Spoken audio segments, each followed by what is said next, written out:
Doing your kettlebell presses like this is going to give you improved ribcage mobility, which helps with breathing, shoulder health, and gives you more movement options. You'll notice that as I'm reaching tall, I'm also dropping down low with the other kettlebell.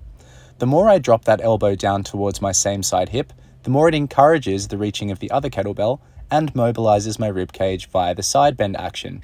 To assist this, we can also shift the weight a little bit from foot to foot, so that as I reach up, I shift my weight over to that side. And this weight shift helps me stretch that line of tension that runs up through my obliques and my lats, meaning this movement isn't just great for mobility in the lateral chain, it's also great for building strength and learning how to harness your whole body as you push. Depending on your goals, you can work with more of a side bend or more of an emphasis on reaching and elevating the scapulae, or a blend of both. Hopefully you can see how this would help with swimming, paddling, handstanding, and general reaching. But one thing you definitely want to focus on is keeping your back body expanded, aka not arching too much. By keeping the back ribs expanded and shifting the center of mass slightly back by shifting the sternum back, we can reach and slightly round the spine. And this is how you make your lats as long as possible and ensure that you're working into a full range of shoulder flexion. Because if the rib cage is up and flaring, then you won't be able to access 180 degrees of shoulder flexion, and so your strength training isn't necessarily going to be improving your overhead range.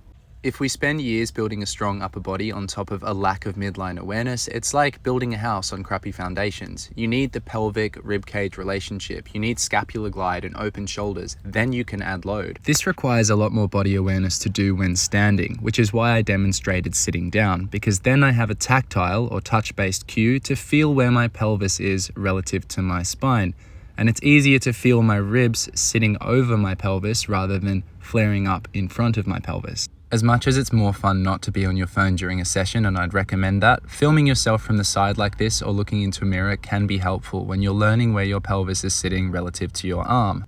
I'm really fighting for my position here. I'm working hard, and I could go with a heavier weight, but that would mean that I'd be more likely to default to this position. So what I'm really focusing on is this art of not letting my ribs flare, and the art of tilting my scapula upward to allow space for my shoulder to move overhead.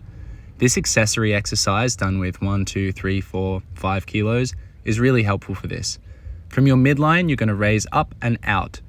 As you do this, it's really important that you keep your elbow completely locked and that you stay in touch with that stacking of the ribs over the pelvis. If you bend your elbow, your rotator cuff and scapular stabilizers won't be working in the same way. We want to target the anterior deltoid, and we want to target the lower traps, which feel like they're between the shoulder blades. We don't want the shoulders to round forward at all. We want to insist on these cues as we go for a burn in those muscles. Additionally, you can use something like a supinated overhead lift-off. And if this isn't accessible to you because your shoulders aren't open enough, then you can lie on a bench so that you can establish that full back rib position, a nice low chest, aka a neutral spine, and then focus on reaching, rounding, and lifting up towards the sky.